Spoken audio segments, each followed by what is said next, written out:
S, ನಾನು ಬೇರೆ ಶಾಸಕರನ್ನ ಕೇಳಿದ್ರೆ ನಿಮ್ಮನ್ನು ಪ್ರಶ್ನೆ ಮಾಡಂಗಿಲ್ಲ. ಶಾಸಕರೇ, ನಿಮ್ಮ ಕನಸೇನು ಅಂತ ಈಗಾಗಲೇ ದೊಡ್ಡ ಕನಸಿದು ಜಾರಿ ಮಾಡಕ್ಕೆ ಕೊಟ್ಟಿದ್ದೀರಿ.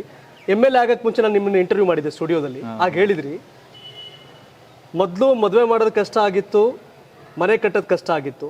ಇವತ್ತು ಖಾಸಗಿ ಶಾಲೆಯಲ್ಲಿ ಓದಿಸೋದು ಕಷ್ಟ ಆಗಿದೆ, ಖಾಸಗಿ ಆಸ್ಪತ್ರೆಗೆ ಹೋಗೋದು ಕಷ್ಟ ಆಗಿದೆ. ಯಾಕೆಂದರೆ ಎಷ್ಟಾಗ್ಬಿಡುತ್ತೋ ಬಿಲ್ಲು ಅನ್ನೋ ಭಯ, ಎಷ್ಟಾಗುತ್ತೋ ಫೀಸ್ ಅನ್ನೋ ಭಯ ಪೇರೆಂಟ್ಸ್ಗಳಿಗೆ ಮತ್ತು ದೊಡ್ಡವ್ರಿಗೆ. ನೀವು ಶಾಲೆಗಳ ಬಗ್ಗೆ ಮಾತನಾಡಿದ್ರಿ ಅವತ್ತು ನನ್ನ ಮುಂದೆ. ಸೊ ಹೆಲ್ತ್ ಮತ್ತು ಎಜುಕೇಷನ್ ಸಂಬಂಧಪಟ್ಟಂಗೆ ಏನು ಮಾಡಬೇಕು ಅನ್ಕೊಂಡಿದ್ದೀರಿ?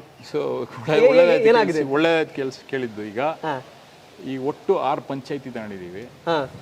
6 ಪಂಚಾಯತಿಯಲ್ಲಿ ನಮ್ಮ ಊರು ಕ್ಯಾತ್ನಹಳ್ಳಿಯಲ್ಲಿ ನಮ್ಮ ಮೊದಲನೇ ಪಂಚಾಯತಿ ತಗೊಂಡು ಇವತ್ತು ಇರೋ ಶಾಲೆನ ಹೊಡೆದಾಕಕ್ಕೆ ಹರಾಜ್ಗೆ ಹೋಗಿದ್ದೀವಿ.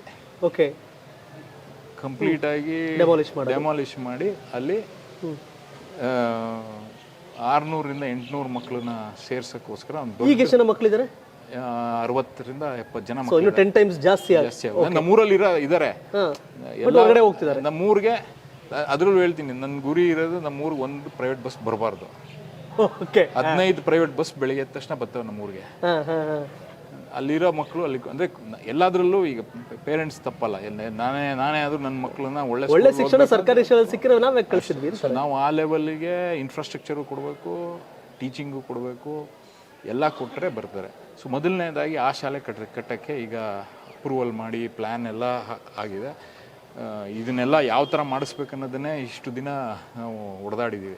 ಅದ್ರ ಜೊತೆಗೆ ಏನು ಮಾಡಿದ್ವಿ, ಇನ್ನು 5 ಪಂಚಾಯತಿ, ಒಂದು ಪ್ಲಸ್ ಇನ್ನು 5, ಒಟ್ಟು ಒಂದೊಂದು ಹೋಬಳಿಗೆ ಒಂದೊಂದು ತಗೊಂಡು ಅಲ್ಲಿ ಕಟ್ತಾ ಇದ್ದೀವಿ. ಈಗ ಕಟ್ಟಕ್ಕೆ ಎಲ್ಲ ಈಗ ಜಾಗ ಇಲ್ಲ, ಇಷ್ಟೊಂದು ಕಡೆ ಜಾಗ 10th ಸ್ಟ್ಯಾಂಡರ್ಡ್ ತನಕ. ಸೊ ಅದಾದ್ಮೇಲೆ ಬೇರೆದನ್ನ ನೋಡ್ತೀವಿ. ಫಸ್ಟು ಇದನ್ನ ಕನ್ಸಾಲಿಡೇಟ್ ಮಾಡಿ ಎಲ್ಲೆಲ್ಲಿ ಮೇಜರ್ ಆಗಿ ಇಶ್ಯೂಸ್ ಇದೆ ಅಲ್ಲಿ ಮಾಡ್ಬೇಕಂತ ಈಗ ಶುರು ಮಾಡಿದ್ದೀವಿ.